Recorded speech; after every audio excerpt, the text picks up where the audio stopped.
The raven flew through cold northern winds, bearing the seal of House Stark. Its message was simple, yet carried the weight of 1,000 fears. Robb Stark, king in the north, had made a decision, one that even Catelyn Stark questioned in the quiet of her chambers. He was sending Bran to Oldtown, to the Citadel, to be trained as a Maester. It was not a decision made lightly. Ever since Bran's fall from the tower, things had changed. The boy who once dreamed of becoming a knight now stared blankly at fires, murmuring about wolves and shadows. His dreams troubled him and others. Servants whispered that the boy saw things he should not, that he knew things he had no way of knowing. After the fall of Winterfell, after Theon's betrayal, and the brief rule of House Bolton over their ancestral home, Robb needed clarity. Bran is special, Catelyn had told him once. But special children do not always live long in this world. So Robb, torn between love and leadership, chose what he thought was the safest path, the Citadel. Let the Maesters handle Bran's strange visions. Let the knowledge of Oldtown tame the wildness in his mind. Bran didn't protest when they told him. He didn't cry, nor did he ask questions. He only nodded once and said, "I saw it coming." Maester Luwin had died during the fall of Winterfell, and Robb had not replaced him, not truly. So perhaps Bran could return one day, not just as his brother, but as his Stark Maester, one who would serve his people, carry on the legacy, and perhaps, if the gods were kind, find peace in knowledge. Carried Bran down the King's Road. Alongside them rode a small escort, Seer Roderick's cousin Elric, an older knight with a crooked nose and a silent loyalty. Meera and Jojen Reed, who insisted on accompanying Bran as sworn friends of the North, and 2 ravens with dark eyes that always seemed to follow Bran's whispers. Their journey was long and bitter. South of the Neck, the air turned thick with damp mist and uncertainty. News of war echoed everywhere, Lannister banners flying over ravaged fields, Freys doubling tolls across the Trident, and whispers of Tywin's armies waiting like wolves behind trees. But through it all Bran was silent. Only at night did he speak to Meera, to Jojen, sometimes to the fire. He dreamt of the 3-eyed crow again. But now he was flying above the Citadel, its great tower like a spiral of bone rising out of the sea. He dreamt of keys and chains, of locked doors and books that bled ink when opened. And always he felt watched. "You do not belong there," Jojen said one night as they made camp near Fairmarket. "You belong beyond the wall." Bran looked at him, confused. "The wall is dead. The Citadel will help me." "The Citadel kills magic," Jojen whispered. "It will smother it out of you?" But Bran said nothing. He remembered Robb's face the day he left. The young king looked tired, worn, and old beyond his years. "We need knowledge, Bran," he'd told him, "not just swords. The North must rise again, but with wisdom." They arrived at the Citadel 3 weeks later, warm but alive. The great doors opened, and an old Maester named Norrin greeted them. He eyed Bran's dire wolf summer warily. "Animals are not allowed inside," he muttered. "Then you'll have to throw me out too," Meera said. Bran smiled faintly. Summer growled low, but stepped back. He knew. Inside the walls, Bran was given a small chamber, stone and cold. Scrolls lined the room like frozen snakes, and the other novices looked at him strangely. A cripple, a northern boy, a stark Ent, a wolf dreamer, though they didn't know it yet. But in the stillness of the night, when the city slept and the ocean wind echoed through the towers, Bran found a strange peace. Here, at least, he could learn. Even if the Citadel feared magic, it did not deny knowledge. And Bran intended to learn everything, even the things he wasn't supposed to. Oldtown was nothing like Winterfell.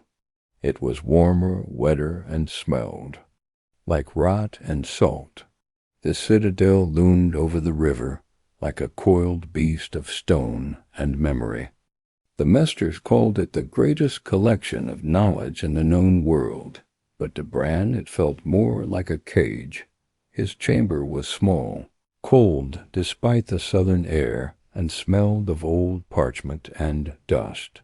The moment he arrived, they took notes about him, his condition, his strange eyes, his dire wolf. They let Summer stay in the courtyard, though several novices and an archmaester protested. Bran was assigned a handler, a dull-eyed boy named Karen, who never smiled. He brought books, scrolls, and meals. Karen didn't ask questions, but he stared at Bran like one might stare at a cracked mirror, unsure if what looked back was real. The archmaesters were polite but distant. They saw Bran as a noble cripple, sent south to be made useful. None of them truly believed he would earn a chain. His mind's too dreamy, one muttered. And he talks nonsense, another whispered. But Bran listened. He read. He remembered Dot the first weeks passed slowly. Bran sat in lectures, scribbled notes, and listened to the theories of the world. Healing, astronomy, history, but nothing about dreams. Nothing about wargs. Nothing about green seers or three-eyed crows. Whenever Bran asked questions, real questions, he was met with silence or frowns. There was no magic. Archmaester Theobald said firmly, "Magic is a crutch for those who fear knowledge." But Bran knew better. His dreams had only grown stronger since he arrived. He dreamt of ravens whispering in tongues, of the wall cracking with cold, of a white walker standing in front of a weirwood tree, reaching toward him with icy fingers. He saw Robb alive but surrounded by flames and swords. And he saw his father again and again beneath the crypts of Winterfell, whispering his name through the dark. Bran kept a hidden journal under his bed, not of lessons, but of dreams, drawings, shadows he saw in the library windows, eyes that glowed in reflections but vanished when he turned. One night, Jojen crept into his room with a stolen candle and whispered, "They know." Bran sat up. "Who?" "The Maesters. Some of them. They know what you are. And they hate it." Bran didn't want to believe it, but it made sense. The way they avoided him when he asked about the old gods. The way they dismissed the children of the forest as myths for fools. He'd read the history of the Citadel, now how Maesters once campaigned to destroy every magical artifact in Westeros. How they called dragon lords liars and burned. Books on sorcery. They feared what they couldn't control, and now they feared him. Mira stayed close, always watching the corridors.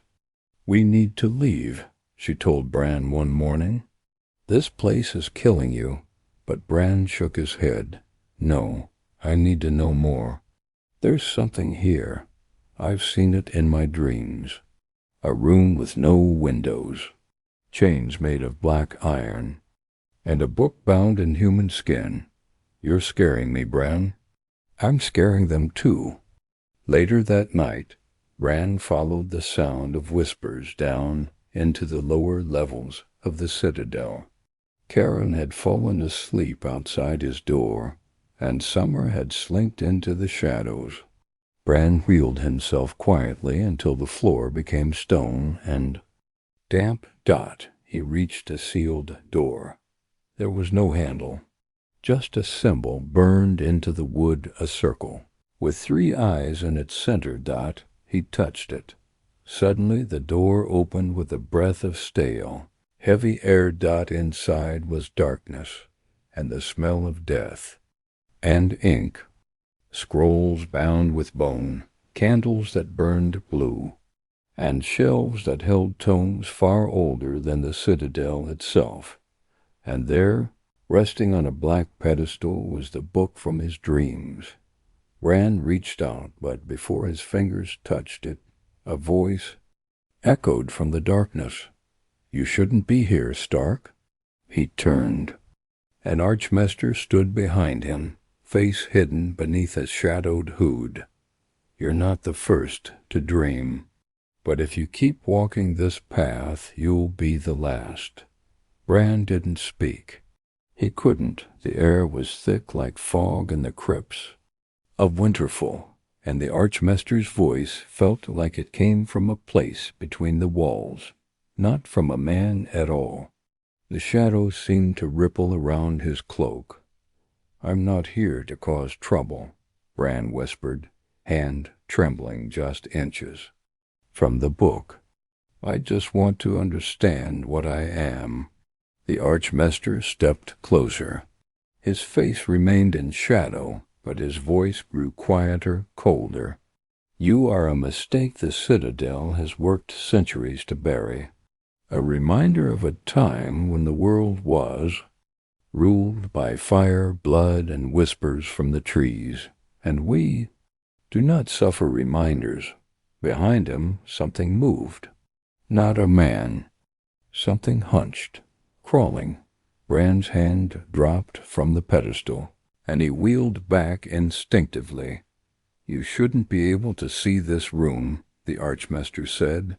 "This place is shielded from most eyes, even those who walk in dreams." "I don't walk in dreams," Bran said. "I live in them." The Archmaester paused, and for a moment there was something almost like curiosity. But it vanished. "Leave tonight, or you won't leave at all." Bran turned and left. The door shut on its own behind him. When he returned to his chamber, Karen was gone. His cot was overturned, and the candle had burned down to a smear of wax. Bran wheeled toward the corner, where Summer usually slept, but the dire wolf was pacing nervously by the window, teeth bared toward the shadows. "They took Karen," Bran said. "He was listening," Mira said. She stood in the hallway, gripping her spear.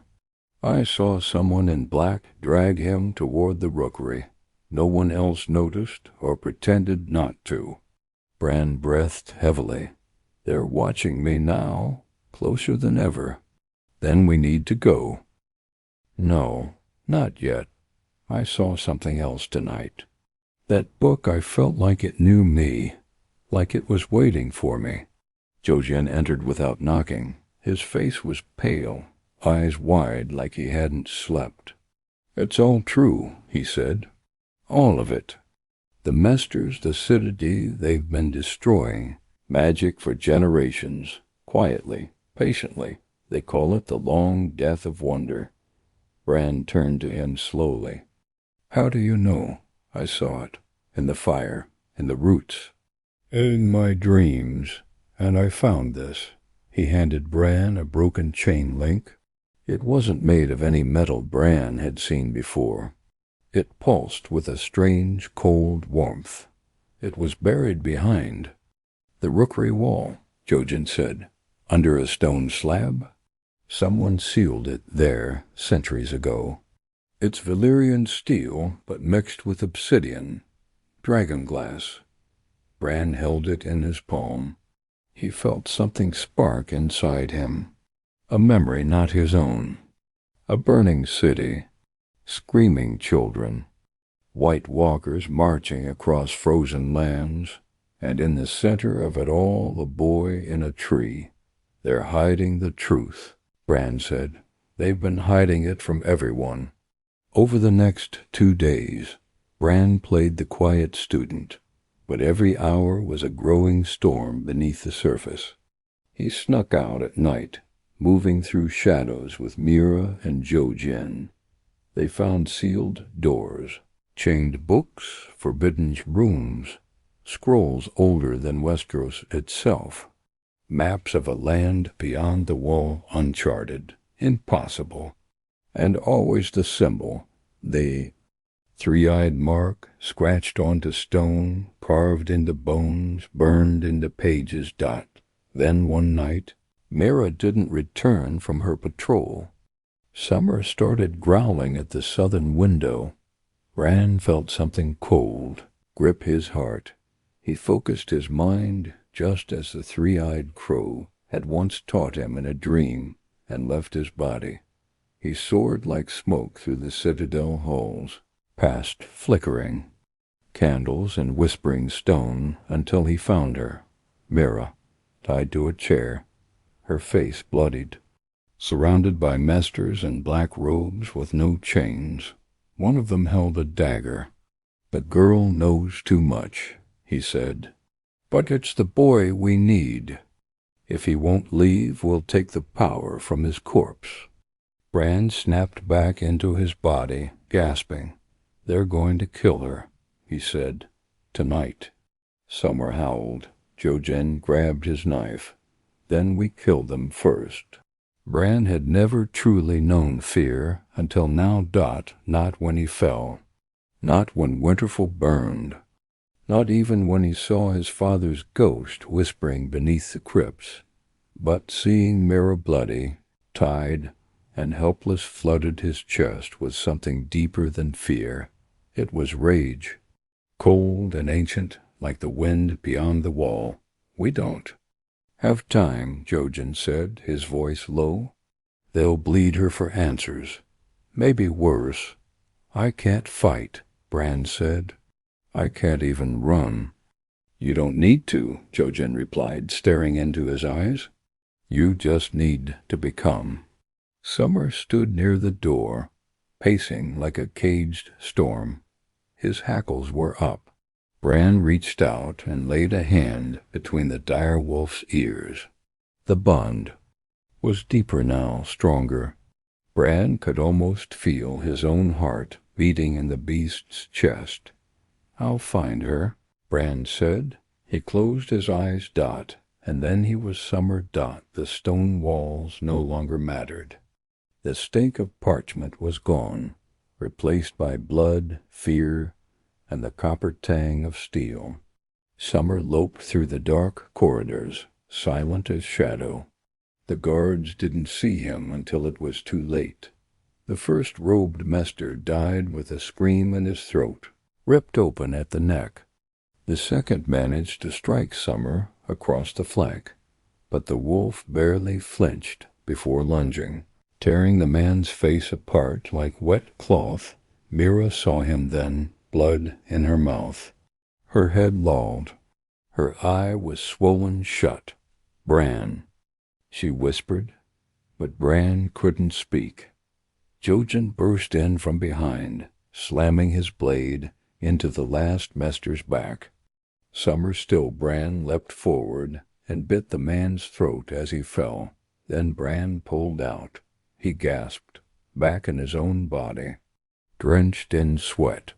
His nose was bleeding again. "I got her," he croaked. Jojen smiled grimly. "Good. Now we run." They gathered what little they had. Summer carried Mira gently, refusing to leave her side. Bran was wheeled quickly through the eastern tunnel, one Jojen had mapped secretly for weeks.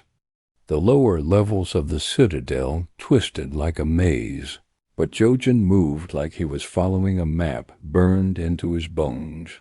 But they weren't alone. As they turned a corner near the old alchemy wing, a figure stepped out from the shadows. The same hooded archmaester from before. "You disappoint me, Stark," he said. You could have been the bridge between knowledge and magic. Instead, you chose chaos.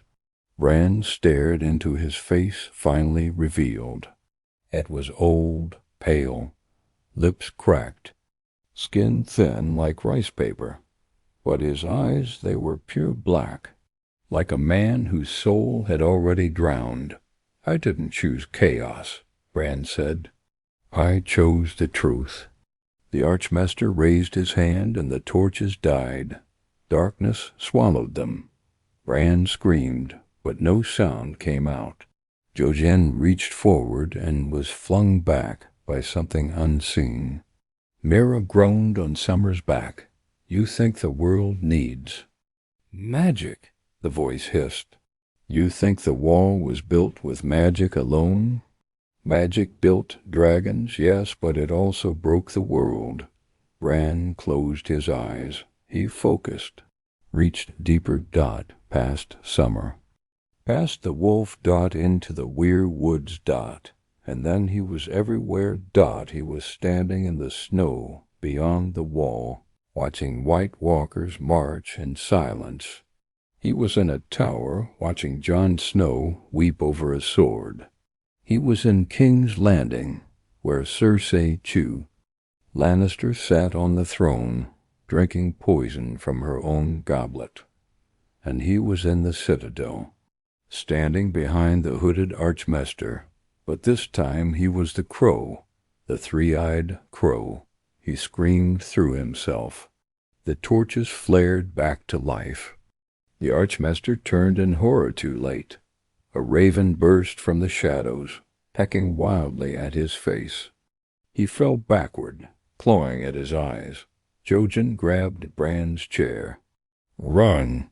They fled, through the tunnel, through the rot-stained doors, past a dead rookery filled with broken cages and rotting feathers. Bran felt the air shift. He heard the sound of waves, salt, gulls. Then they were outside. The Citadel stood behind them like a dying god. Its towers stretched high above the mists, but Bran knew now it was hollow. Rotten from within dot as they reached the old docks, a voice called out from the shadows. Bran Stark, it rasped. You walk where no Stark was ever meant to walk. And Old Man stepped forward, cloaked, bearded, and bent. But his chain was unlike the others' black links, shadow-forged, forbidden's metal. I was once a Maester too, he said, before I learned what the Citadel truly hides. Bran narrowed. His eyes, who are you? A dead man, the stranger said, but I can help you live. If you're ready to learn what it means to become the last green seer. The old man led them to a forgotten boat moored in the shadows of Oldtown's crumbling stone wharf. It smelled of seaweed and mold, but it floated. That was all that mattered. Bran, pale and exhausted, stared at him through heavy eyes. Why are you helping us? The man knelt before him. His face was hard and tired, but there was something ancient in his gaze, older than any book in the Citadel. Because I've seen what's coming, and they would rather burn the world than let you stop it. He handed Bran a wrapped bundle. Inside was a book, bound in cracked leather and sealed with wax. Bran touched the cover, and the wax shattered like ice under fire. The Black Book of Leaves, the old man said, written before Valyria, before even the first men. You won't find it in the Citadel, not anymore. They erased it. But it remembers you. Jojen leaned closer. How do you know he's the one? The old man smiled grimly. Because he still dreams. As the boat drifted through the fog, the Citadel vanished behind them like a bad memory. Mira rested silently beside Summer. Jojen stood at the stern watching for sails, eyes hollow.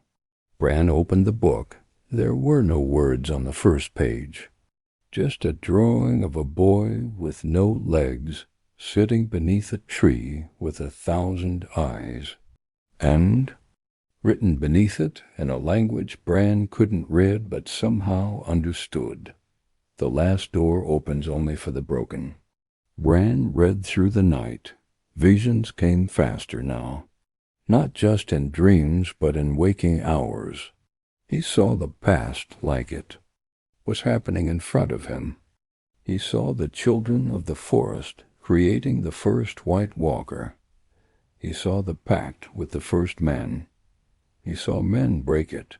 He saw dragons die. He saw his father whispering to Jon Snow's mother. He saw himself in the roots of the world. They built a wall with more than ice, Bran said aloud, days later. They used blood magic, weirwood sap, shadow binding, and the Citadel's first Archmaester tried to burn the trees to stop it from ever happening again. They tried to erase the magic, Mera said softly, but they couldn't kill the forest. No, Bran whispered, but they did kill every green seer they found. The boat pulled ashore near the edge of the reach. The old man gave Bran a torn map and a final warning. "Follow the rivers north," he said. "Avoid the King's Road. Travel by tree, not by stone. The crows will find you, and the forest will show the way. But if you go back, they'll make sure you never dream." "Again, who are they?" Jojen asked. The old man's face darkened. "The Order of the Black Chain. Maesters who gave up their names centuries ago. They don't serve the realm. They serve the silence." Bran's hands trembled as he gripped the book. "Why silence?" "Because truth is loud," the man said, "and magic never dies quietly." They journeyed northward, staying off the main paths. Bran grew thinner, quieter, but not weaker. He saw things now without trying deer trails, buried bones, dying stars. He could warg into birds mid-flight, into foxes beneath the snow, and once into a man. It scared him.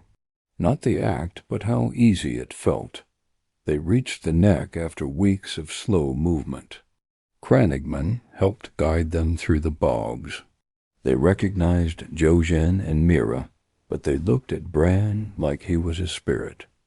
One elder woman touched his forehead and said, "You carry the wind of the old gods, but wind that's strong breaks trees."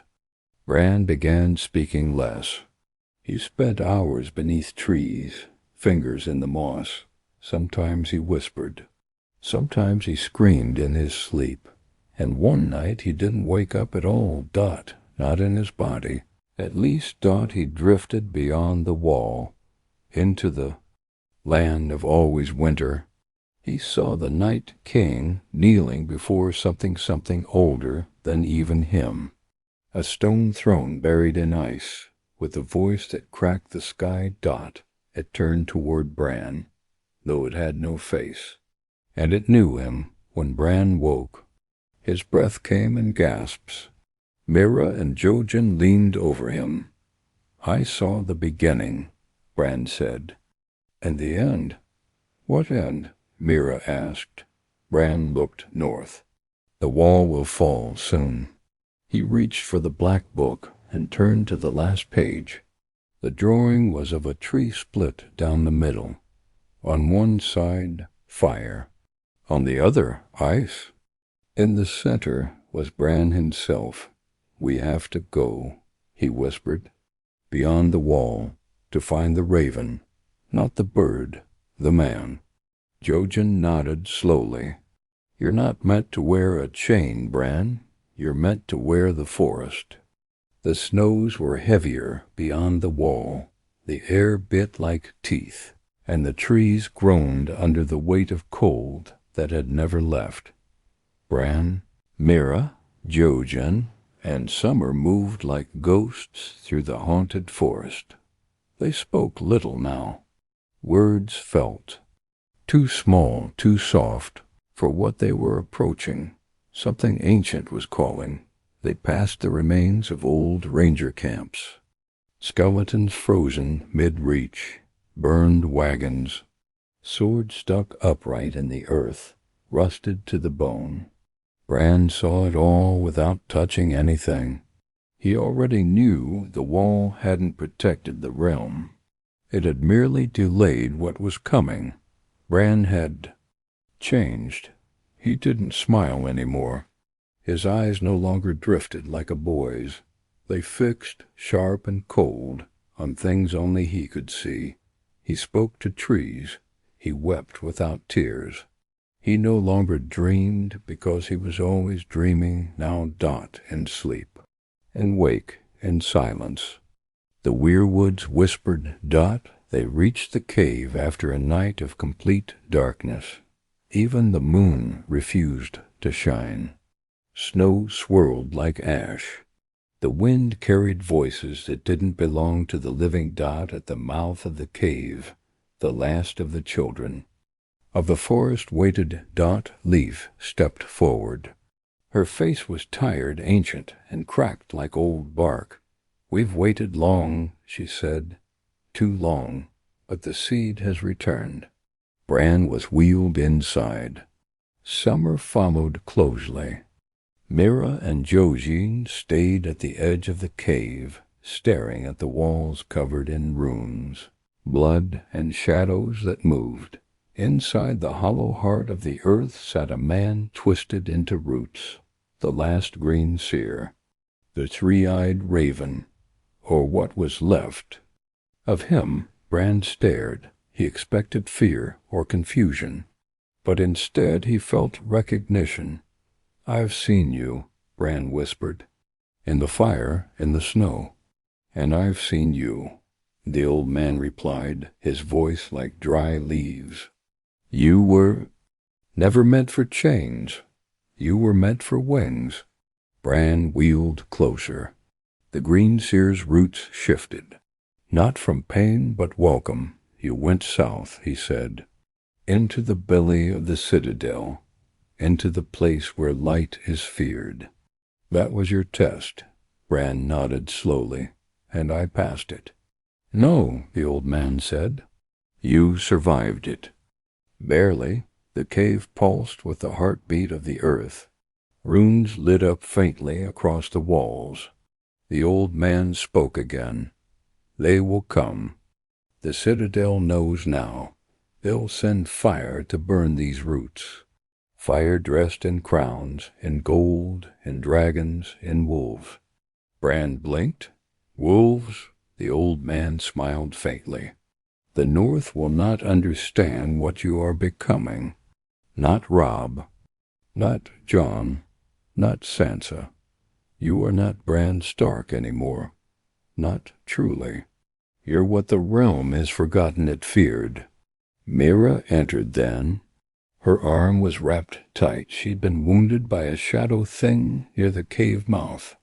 Jojen helped her down, his face hollow. "The White Walkers," he said. "They're closer." Bran looked toward the darkness. "I know. They'll come through the wall." Bran's eyes glowed faintly. "The wall was built to break. Its time has come." Summer growled low. The children circled Bran now. They began chanting soft, eerie sounds that didn't belong to any human tongue. The old man raised one root-wrapped arm toward Bran. "You came seeking knowledge. You will leave with truth. But truth will cost you everything." Bran didn't flinch. "I've already lost everything." The roots coiled around Bran's chair, around his arms, around his legs. He didn't fight. "I'm ready," he said. The old man whispered. "Then leave your name behind." Bran gasped as the roots pulled him inward into the tree. His body arched, his mind opened. Light and snow and flame crashed through him. Every crow screamed in his ears. He saw every Stark that ever lived, every death that had been hidden, every lie told by Maesters. He saw the long night and the Night King. He saw fire burning in Dany's eyes. He saw Jon Snow falling in the snow, rising again with no breath, and then silence. When it ended, Bran was still, the roots uncoiled. He opened his eyes pale green now, glassy, eternal. The old man was gone. Only bark remained. Jojen knelt, speechless. Mira covered her mouth, trembling. Bran stood. Not walked, stood. The cave fell silent. Even the shadows bowed. "I remember everything now," he said, "and I see what comes next." He stepped forward. Summer followed. Mira and Jojen exchanged a look, but they followed too. Bran didn't look back. He walked toward the lightless path beyond the cave, toward the north, toward the wall, and behind him the trees whispered. He went south a boy with broken legs. He returned north as the mind of the world. Winter was here, but it would not come unchallenged, not any more.